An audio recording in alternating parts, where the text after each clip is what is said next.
Речиси и да нема ден без троцифрен број на ново заболени од коронавирусот во последниве 30 денови.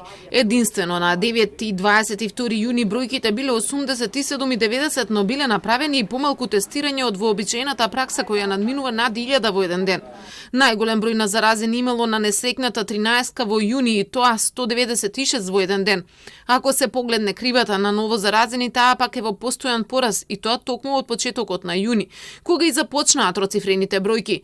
По ова останува речиси константа и се израмнува на просек кој се движи од околу 150 случаи на ден. Во истиот 30-дневен период земјава го имаше и пикот на мртви во еден ден, кога беа починати вкупно 15 болни од COVID-19. Тоа се случи пред 3 денови кога црниот биланс ја шокираше земјава. Не помалку, односно 12 беа регистрирани на 29 јуни. Она што се почесто може да се види е дека меѓу починатите има и млади луѓе помеѓу 30 и 40 години. Во вчерашната статистика влезе случајот на 36 годишниот штипјанец вработен во текстилна фабрика. Тој подолго време се лекуваше во болницата 8 септември и беше без никакви коморбидитети.